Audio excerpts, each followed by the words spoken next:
सरगम गाए सुस्वागतम, सासों की सरगम गाए सुस्वागतम, शुभ स्वागतम शुभ स्वागतम शुभ स्वागतम शुभ स्वागतम, सासों की सरगम गाए सुस्वागतम।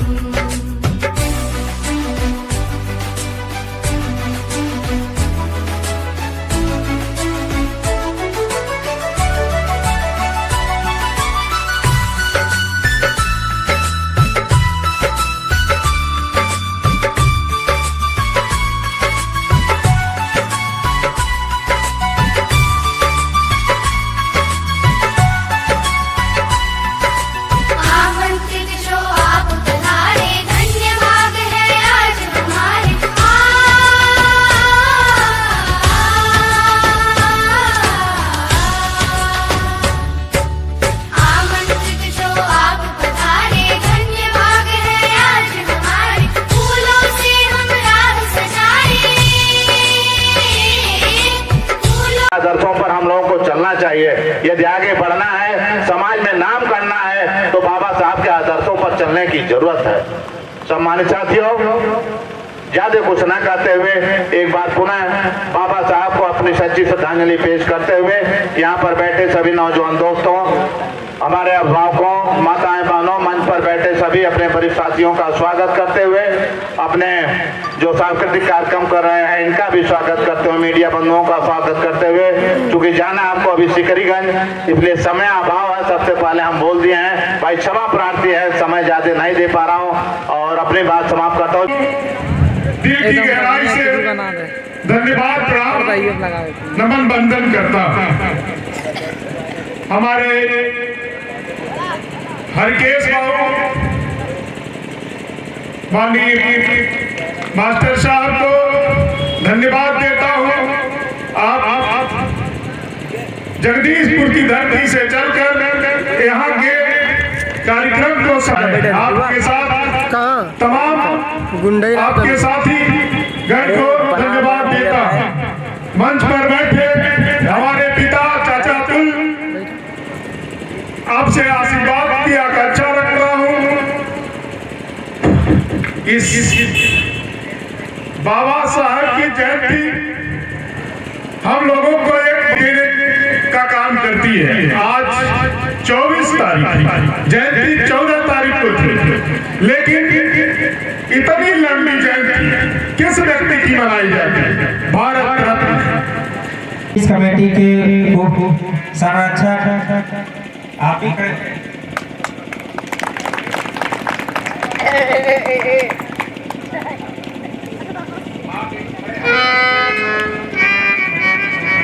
और हम आग्रह करते हैं ग्रीष्म जी से आप आए। सब समाज का उत्थान हो रहा है, मैं धन्यवाद देना चाहता हूँ ऐसे महापुरुष को। साथियों, अभी शराब की बात हो रही थी। हमारा समाज इशारों में जानिए कि हमारा समाज चमार समाज जो है, अभी आप देखेंगे तो कोई ऐसा गांव नहीं होगा, कोई ऐसा परिवार नहीं होगा जो शाम को शराब नहीं पीते। साथियों, पहली बात तो समाज की बदनामी होती है, जात की बदनामी होती है, शिक्षा तो दूर की बात है। मैं आप लोगों से खासकर अपने समाज से कहना आया हूँ कि आप लोग शराब पीना छोड़ देंगे तो जानिए कि 2 दिन का हमारी व्यवस्था, खाने की व्यवस्था हो जाएगी। शिक्षा की बात देखते होंगे, 2010 के पहले, आज के 15 साल पहले जो शिक्षाओं में जोश था, जो अपने समाज में जोश था, वो जोश कहीं न कहीं धीरे धीरे अपने एक कोने में छिपता जा रहा है, लग रहा है। हमारा भी लगभग 50 साल से उम्र हो गई है। हमने भी देखा है कि चौराहों पे चलने की ताकत नहीं हुआ करती से अपनी पढ़ाई को पूरा किया। आज हमको सीखने की जरूरत है, हमें पढ़ने की जरूरत है, अपने बच्चों को पढ़ाने की जरूरत है, खासकर अपनी महिलाओं से कहना चाहता हूं। वास्तव में पति जो पुरुष होते हैं बाहर से कमा कर आते हैं, अगर देखा जाए एक महिला ही है परिवार को सदस्य रखती है। महिला चाहे तो बच्चों को डीएम एसपी बना सकती है। आप लोगों से निवेदन करना चाहता हूँ, सच्ची श्रद्धांजलि बाबा साहब की कब पूरी होगी? जब उनके वोट जो दिए गए अधिकार है उस वोट को सही दिशा में डालेंगे, सही दिशा में चयन करेंगे, जो आपकी बात, आपके समाज की बात और अपने आपके हक और अधिकार के लिए लड़ना चाहे, उसी हाल में संविधान की छेड़छाड़ की जा रही थी। तो रोड पे आए, रोड पे आने के बाद उसने देखिए सत्ता को हनक को भी लगी। वास्तव में लोग ऐसे समाज के, बैकवर्ड समाज के सारे लोग संगठन बचाने के रोड पे आ गए हैं, तो कहीं न कहीं वो पीछे मुड़ना पड़ा। मैं ज्यादा नहीं कुछ कहते हुए मैं आप लोगों से अपील करने आया हूँ, निवेदन करने आया हूँ। अभी भी सामने ग्राम पंचायत, जिला पंचायत, फिर आने वाले 2027 में ब्याजी है, तो सबको देख करके ऐसे देख कर आपके यादव जी प्रयास करते हैं। धन्यवाद है। अगर जो पार्टी से उनका टिकट मिलता है तो ऐसे सामाजिक ऐसे विश्वास बात व्यक्त हैं जिनके समाप्त करता हूँ। जय भीम, जय भारत।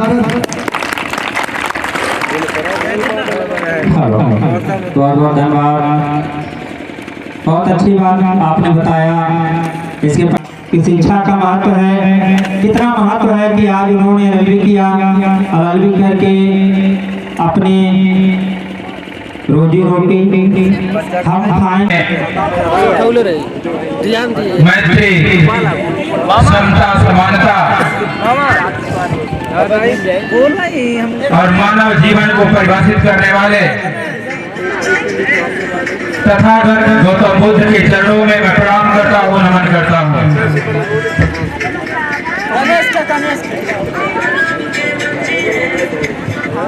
साथ ही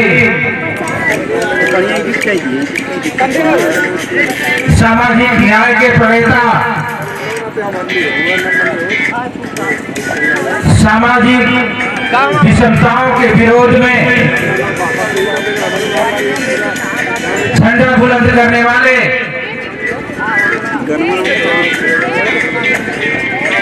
सामाजिक न्याय की लड़ाई लड़ने वाले, ज्ञान के प्रतीक विश्व रत्न बाबा साहब डॉक्टर भीमराव अम्बेडकर के चरणों में मैं बार बार नमन करता हूँ, प्रणाम करता हूँ। और इस सामाजिक न्याय की लड़ाई को, सामाजिक समरसता की लड़ाई को, सामाजिक मानवता की लड़ाई के दीपक को सालों पूर्व प्रज्वलित करने वाले अपने उन महापुरुषों को भी याद करना चाहता हूं जिन्होंने इस मिशन को, इस कारवा को, इस सामाजिक न्याय की लड़ाई को यहां तक पहुंचाया है। ऐसे महापुरुषों में मैं सबसे पहले शिक्षा की देवी, भारत की प्रथम महिला शिक्षिका माता बाई सावित्री के चरणों में प्रणाम करता हूँ, नमन करता हूँ। साथ ही ज्योतिबा फूले,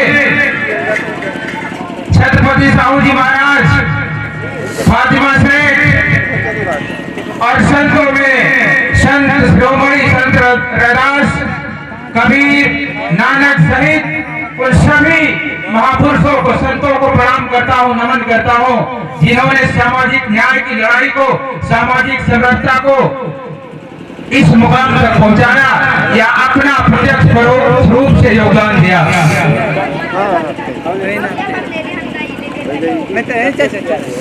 इस मिशन को, सामाजिक न्याय की लड़ाई को बाबा साहब डॉक्टर भीमराव अम्बेडकर के बाद जो दूसरा मसीहा इस देश में पैदा हुए, ऐसे अपने उन मसीहा को मैं याद करता हूँ, माननीय कांशीराम साहब को याद करता हूँ जिन्होंने इस देश की एक बड़ी आबादी को, जो वंचित थे, समाज से कटे हुए लोग थे, शोषित थे, जिनका शोषण हर स्तर पर होता था, उनको आज इस मुख्य धारा में जोड़ने का काम किए।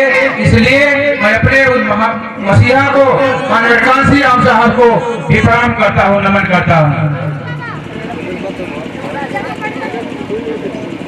साथ ही इस कार्यक्रम में बाबा साहब डॉक्टर भीमराव अंबेडकर जयंती के इस समारोह में सामने बैठे हुए सभी आदरणीय बड़े बुजुर्ग लोगों, हर परिवार से निकल कर आई माताएं बहनें, नौजवान साथियों, इस माइक के माध्यम से, इस फोन विस्तार केंद्र के माध्यम से हम आप सबको यथोचित प्रणाम, अभिवादन और क्रांतिकारी जय भीम प्रेषित करता हूं। आज के इस कार्यक्रम में चार चांद लगा रहे वाद्य यंत्रों के माध्यम से, लोकगीतों के माध्यम से बाबा साहब के संघर्षों को जन जन तक पहुंचाने वाले अपने साथियों का भी मैं स्वागत करता हूं, अभिवादन करता हूं।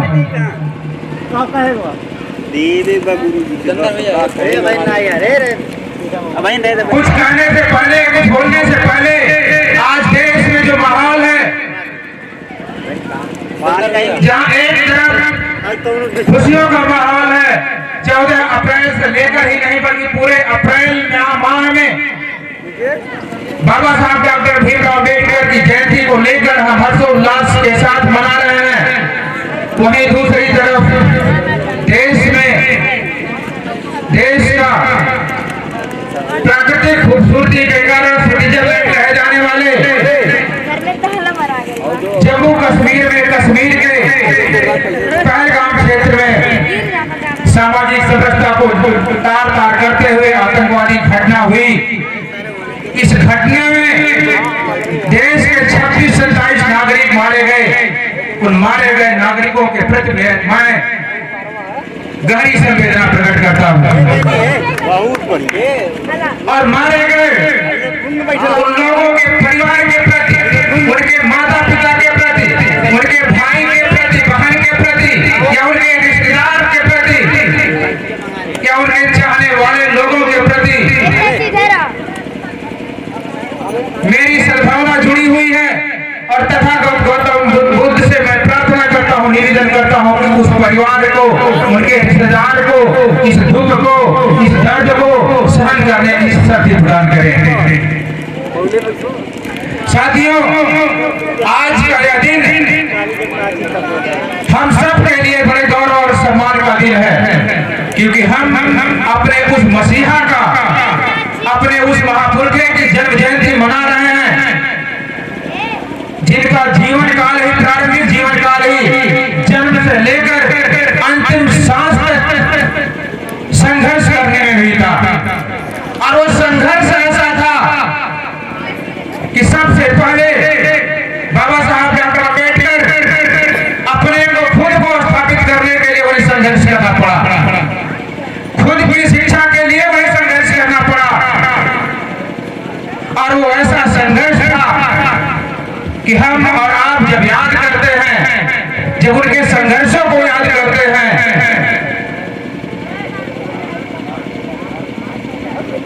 तो कलेजा कांप उठता है। उस दौर में जब पढ़ने लिखने का अधिकार नहीं था एक खास तबके को, एक बड़ी आबादी को,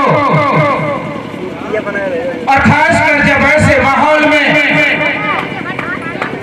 एक बेटे के माता पिता इस बात को जानते हो कि आज मेरे बेटे का, मेरे बच्चे का पहला दिन स्कूल में बीतेगा और वह मेरा बच्चा स्कूल जाएगा, तो वहां पर मेरे बच्चे को अपमानित किया जाएगा, मेरे बेटे को गालियों का सामना करना पड़ेगा, क्लासरूम में घुसने नहीं दिया जाएगा, उसे पढ़ने नहीं दिया जाएगा, और मेरे बच्चे को ह्यूमिलिएशन का शिकार होना पड़ेगा, कदम दर कदम उसे ह्यूमिलेट किया जाएगा।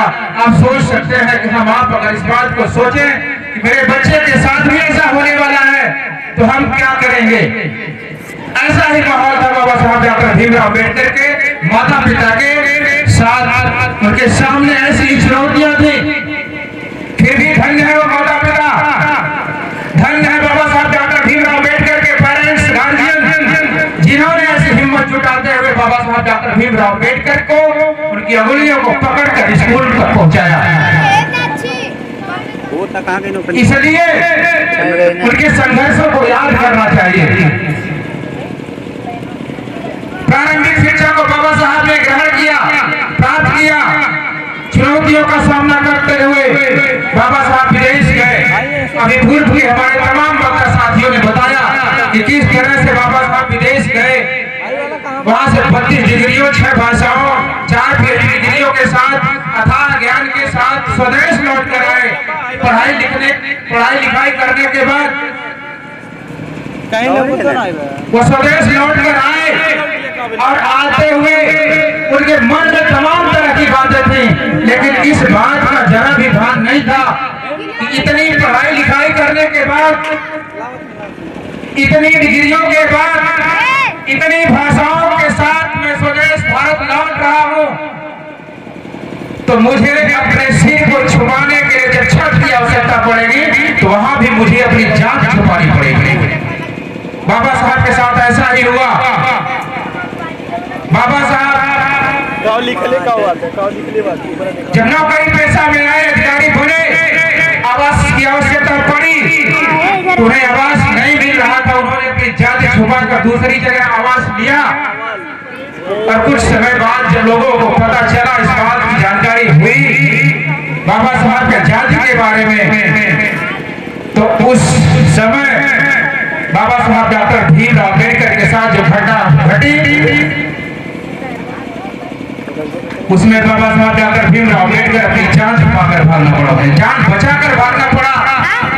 कुछ उनके साथी, वफादार साथी बाबा साहब को वहां से निकाले और बाबा साहब वहां से निकलने के बाद सोचे कि जब इस तरह का व्यवहार मेरे साथ है तो भारत में, देश में रहने से कोई फायदा नहीं चलता। हूँ वापस लौटकर विदेश शानदार जीवन व्यतीत करूंगा, परिवार के साथ रहूंगा, ऐसे आराम करूंगा, बंगला भी मिलेगी, बंगला भी मिलेगा, गाड़ी भी मिलेगी, सारी सुविधाएं मिलेंगी और मिलता भी हो।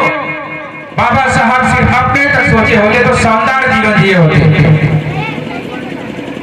और बाबा साहब जब इस बात को सोच कर लौटने लगे, जाने लगे, तो बड़ोदरा के ससैयाजी बाग में कुछ चंद मिनटों के लिए उन्होंने रुका और सोचने लगे कि जब इतनी पढ़ाई लिखाई करने के बाद, इतनी सफलताओं के बाद मेरे साथ इस तरह का व्यवहार हो रहा है, तो इस देश में जो करोड़ों करोड़ों शोषित, वंचित, लंचित, पीड़ित लोग हैं, उनके साथ हर रोज कैसा व्यवहार हो रहा होगा, कैसे वो लोग अपना जीवन जी रहे होंगे और उनका उद्धार करने वाला कौन होगा।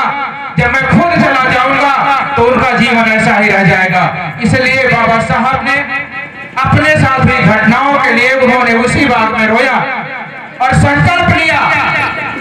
बाबा साहब ने संकल्प लिया कि वापस नहीं जाऊंगा, इसी देश में रहूंगा और सामाजिक न्याय की लड़ाई लड़ूंगा।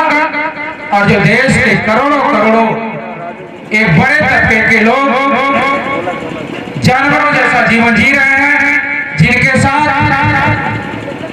शोषण हो रहा है, जिनका शोषण हो रहा है, जो अत्याचार को सहन कर रहे हैं, उसकी लड़ाई में लड़ूंगा।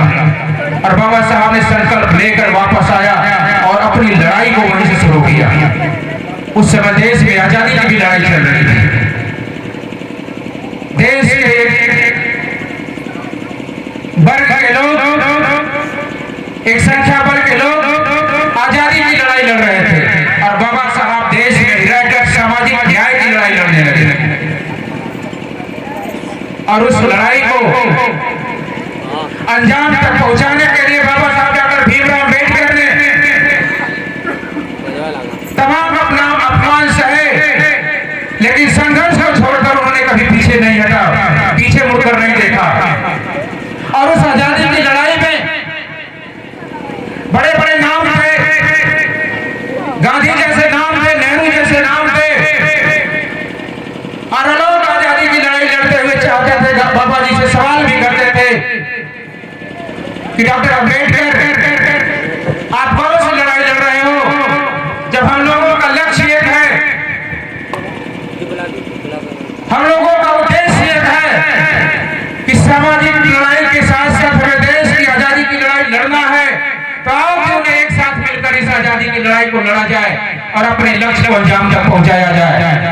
तो बाबा साहब सवाल करते थे, डॉक्टर अम्बेडकर सवाल करते थे कि गांधी जी ये ठीक बात है कि आप कहते हैं कि आओ दोनों लोग मिलकर इस आजादी की लड़ाई को लड़ा जाए, लेकिन आप जो आजादी, आप जिस आजादी की लड़ाई को लड़ रहे हैं, आप वाली आजादी की लड़ाई वो है कि देश में अत्याचार होता रहे, शोषण होता रहे, जुल्म होता रहे, हकमारी होती रहे, और इस हकमारी, अत्याचार, जुल्म, ज्यादती के विरोध में कोई आवाज ना उठाए, समरसता बनी रहे। ये वाली समरसता आप चाहते हैं, ये वाली आप आजादी की लड़ाई लड़ रहे हैं। लेकिन मैं जो आजादी की लड़ाई लड़ रहा हूं, मैं चाहता हूं कि इस देश में ऐसी व्यवस्था आए, ऐसा सामाजिक परिवर्तन हो जिसमें इस देश के हर एक बासिंदे को, देश के हर एक नागरिक को न्याय मिले, समता समानता का अनुभव करे, स्वतंत्र रहे, बोलने का अधिकार मिले, पढ़ने का अधिकार मिले और रोजगार मिले, आर्थिक समानता मिले। ये वाली आजादी की लड़ाई में लड़ रहा हूँ और इस आजादी की लड़ाई के साथ साथ मैं देश की आजादी की लड़ाई को भी लड़ रहा हूँ और लड़ूंगा। इस तरह सामाजिक न्याय की लड़ाई के साथ साथ, आजादी की लड़ाई के साथ साथ वह शुभ दिन आया, वो शानदार दिन आया। बाबा साहब डॉक्टर भीमराव अम्बेडकर के आइडिया ऑफ इंडिया का वो सबसे शानदार दिन था, सबसे खूबसूरत दिन था जब इस देश में संविधान लागू हुआ। वो संविधान, वो देश का सबसे खूबसूरत दस्तावेज, जिस दस्तावेज में बाबा साहब डॉक्टर भीमराव अम्बेडकर ने इस खूबसूरत मुल्क का सपना देखा था, एक मुकम्मल भारत का सपना देखा था, और बाबा साहब डॉक्टर भीमराव अम्बेडकर ने संविधान का निर्माण किया।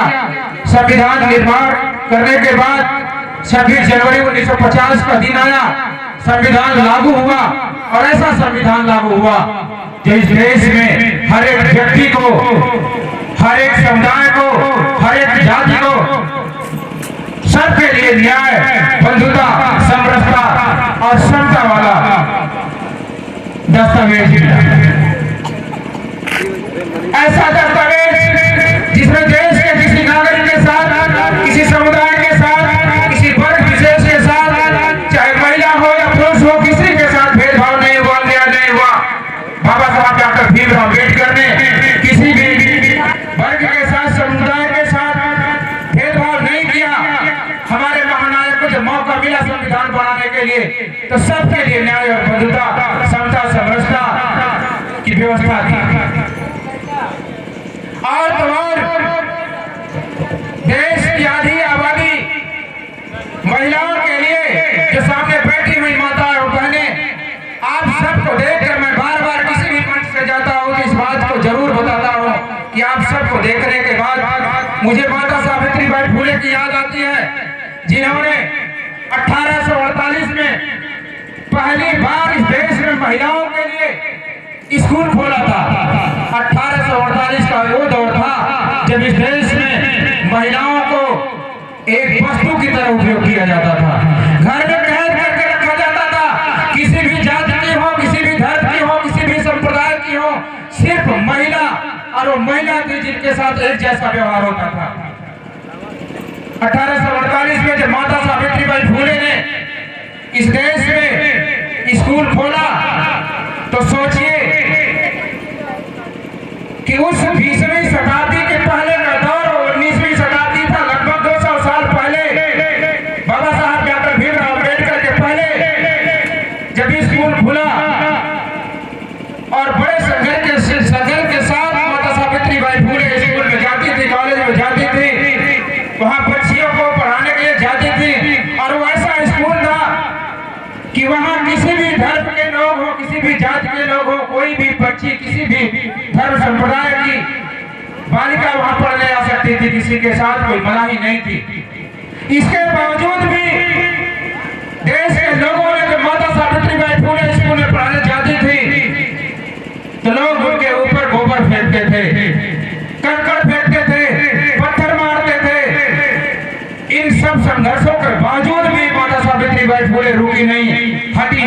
और उस स्कूल में जाती थी, 2 साड़ियों के साथ जाती थी। स्कूल में पहुंचने के बाद वो साड़ी बदलती थी और शिक्षा देती थी। माता सावित्रीबाई फुले का वो संघर्ष था कि जब संविधान सभा की बैठक हुई, संविधान बनाने की बारी आई, तो उस संविधान सभा में इस देश की 15 महिलाओं का प्रतिनिधित्व हुआ। ये हमारे महापुरुषों की देन है, ये हमारे महापुरुषों की देन है, जो हमेशा न्याय, समता, समरसता और समानता की बात करते थे। जब जब हमारे महापुरुषों को मौका मिला, जब जब हमारे संतों को मौका मिला, तब तक उन्होंने देश के लिए काम किया, देश की समरसता के लिए काम किया, देश की बंधुता के लिए काम किया, देश के भाईचारे के लिए काम किया। नहीं तो मौका मिला था हमारे महानायक को संविधान बनाने का, और ऐसा संविधान बनाया होता कि जो लोग सदियों से वर्ग का शोषण किए थे, अत्याचार किए थे, जुल्म किए थे, ज्यादती किए थे, उनके लिए भी संविधान में एक अनुच्छेद लाकर व्यवस्था कर देते कि इतने वर्षों तक हमारे साथ जुर्म और ज्यादती किए हो, हम भी तुम्हारे साथ 200 सालों तक जुर्म और ज्यादती करेंगे। संवैधानिक संरक्षण रहता, लेकिन हमारे महानायक ने ऐसा नहीं किया और इस देश को एक मुकम्मल भारत बनाना चाहते थे। बाबा साहब डॉक्टर भीमराव अम्बेडकर ऐसा खूबसूरत भारत जो एक परिवार जैसा हो। एक परिवार में क्या होता है, एक परिवार में अगर एक व्यक्ति कमाने वाला है, 10 लोग हैं और 10 के लोग 10 लोगों को शिक्षा से वंचित कर दिया जाए, उनके अधिकारों की छिनैती कर ली जाए, उस परिवार में क्या होगा, विघटन पैदा होगा, तनाव पैदा होगा। ऐसा ही माहौल देश का था। लेकिन बाबा साहब डॉक्टर भीमराव अम्बेडकर इस देश के लिए एक खूबसूरत सपना उन्होंने देखा था, और वो खूबसूरत सपना संविधान के माध्यम से देश को संविधान देकर उन्होंने पूरा किया। आज इसी सरदार और माता सावित्रीबाई फुले का जब मैं नाम लेता हूं, तो महिलाओं की जो भागीदारी सुनिश्चित हो रही है, महिलाएं जो उपलब्धियां प्राप्त कर रही हैं, उनमें कहीं ना कहीं मुझे माता सावित्रीबाई का संघर्ष याद आता है और उनका वो कदम याद आता है जो 1848 में पड़ा था। अभी देश में इसी सप्ताह देश की सबसे बड़ी प्रतिष्ठित परीक्षा का रिजल्ट आया है और इस देश में टॉप 5 महिलाओं का नाम आया है, और उन महिलाओं के लिए गर्व की बात तो है ही, लेकिन उससे पहले माता सावित्रीबाई फुले का वह बड़ा हुआ संघर्ष और बड़ा हुआ कदम है जो 1848 में माता सावित्रीबाई फुले ने शुरू किया था। बाबा साहब डॉक्टर भीमराव अम्बेडकर का दिया हुआ संवैधानिक अधिकार है जो 1950 में इस देश की महिलाओं को दिया, 1952 में इस देश की महिलाओं को वोट देने का अधिकार दिया, और वो अधिकार जो स्विट्जरलैंड जैसे देश में 1971 में आया, वो अधिकार भारत में बाबा साहब डॉक्टर भीमराव अम्बेडकर ने 1952 के आम चुनाव में संविधान के माध्यम से दिया था। ये हमारे महापुरुष की उपलब्धि है, ये हमारे महापुरुष की उपलब्धि है।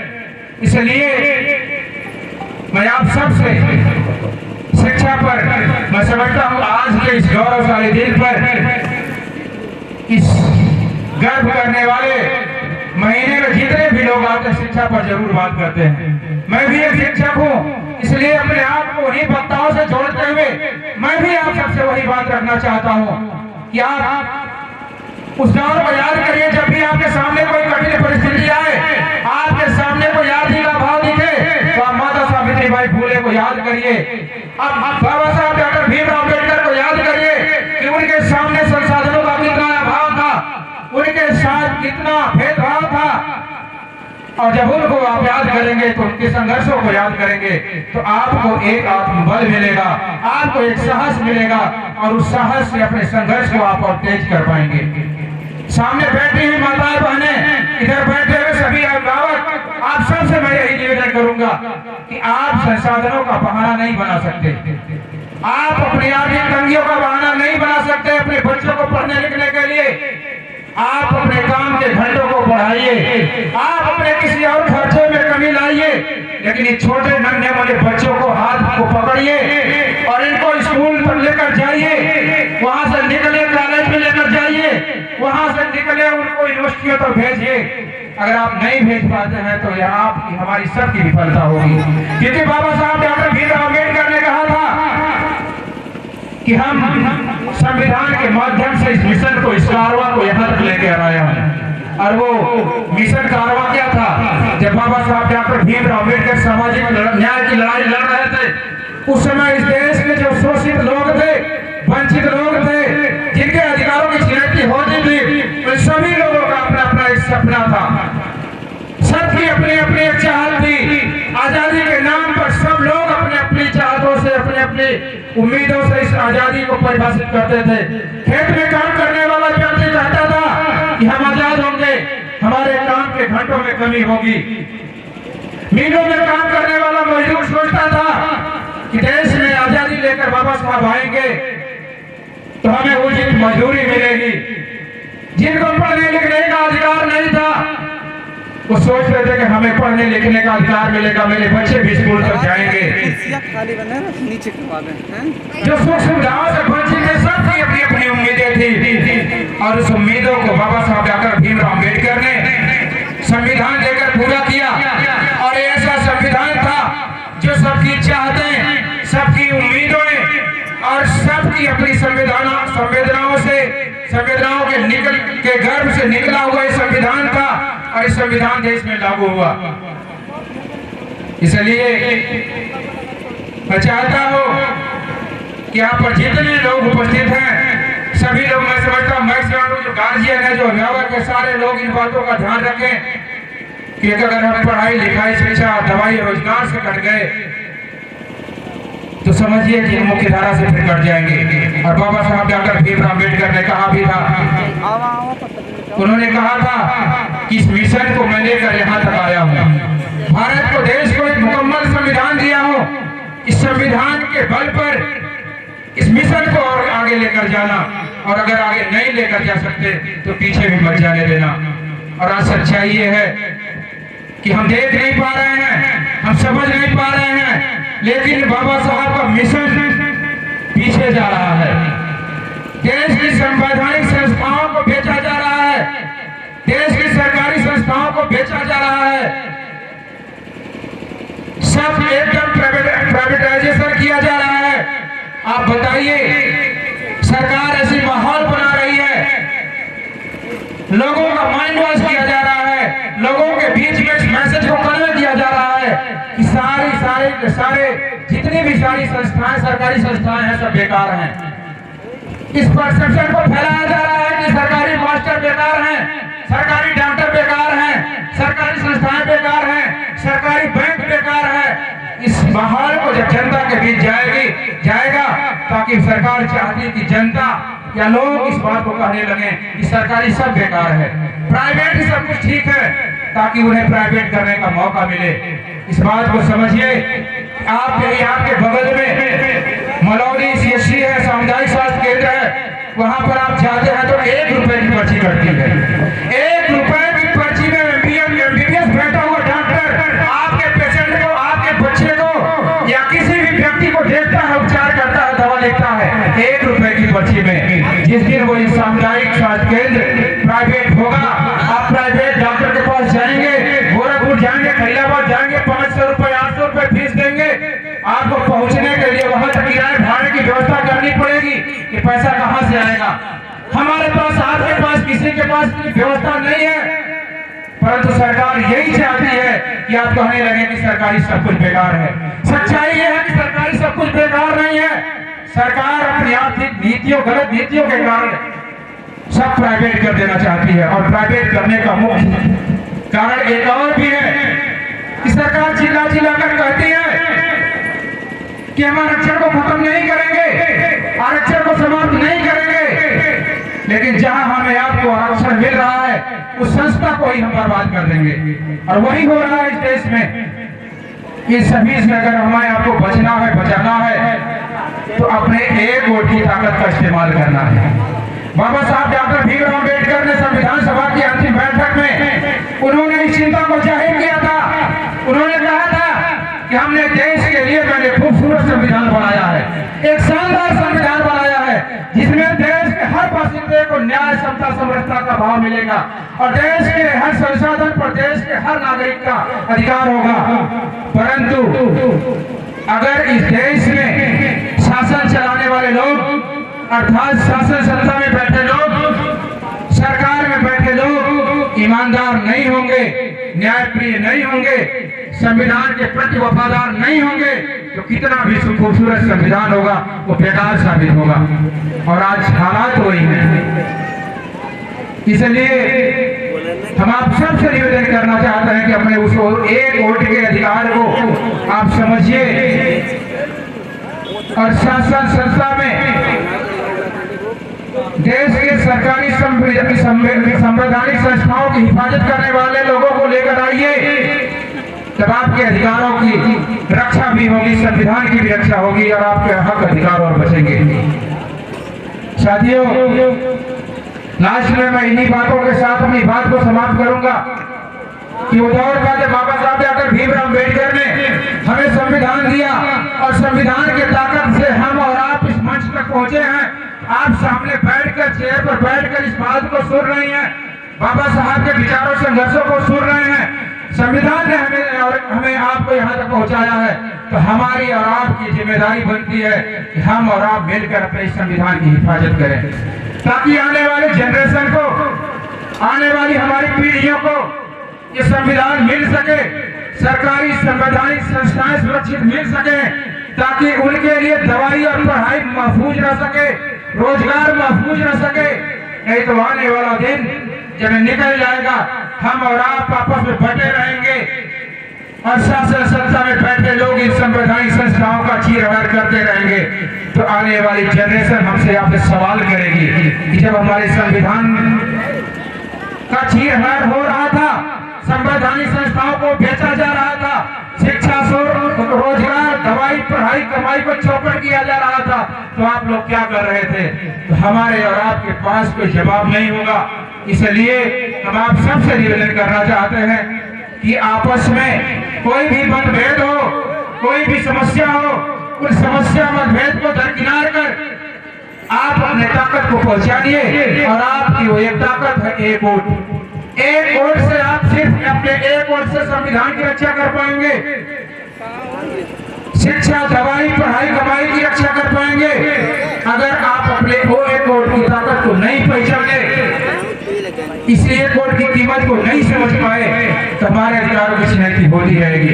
इसलिए अभी हमारे पूर्व के वक्ता इस नगर पंचायत हैसा धरगड़ा के राम भजन जी ने कहा कि आम चुनाव आने वाला है, पंचायत का त्रिस्तरीय पंचायत चुनाव आने वाला है, और इस पंचायत चुनाव में सभी पार्टियां अपना कैंडिडेट खड़ी करेंगे।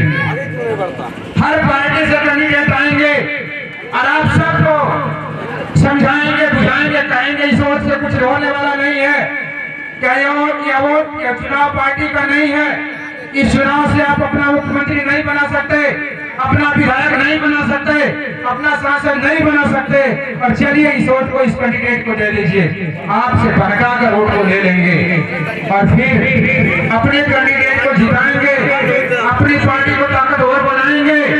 उसके बाद जब आम चुनाव 2027 में विधानसभा का आएगा, तो वही आपके द्वारा दिया गया एक वोट जिस कैंडिडेट को ताकत प्रदान कर रहा है, जो आपके एक वोट से ताकतवर बना हुआ कैंडिडेट है, वो आपके सामने बूथ पर आएगा और सीना तान कर खड़ा हो जाएगा, कहेगा आपको इस पार्टी को वोट देना है, आप अपने आप को कमजोर पाएंगे। इसलिए अपने इस नीले झंडे को पहचानिए, बाबा साहब डॉक्टर भीमराव अम्बेडकर के नीले कोट और पैंट को पहचानिए, अपने उस नीले कोट, नीले पैंट और नीले गमछे वाले, नीले झंडे वाले कैंडिडेट को चुनाव दीजिएगा, चुनाव जिताइएगा, ताकि आने वाले चुनाव में बड़ी मजबूती के साथ वो देश की विधानसभा, प्रदेश के विधानसभा को होने वाले चुनाव में ताकत से खड़ा हो पाए।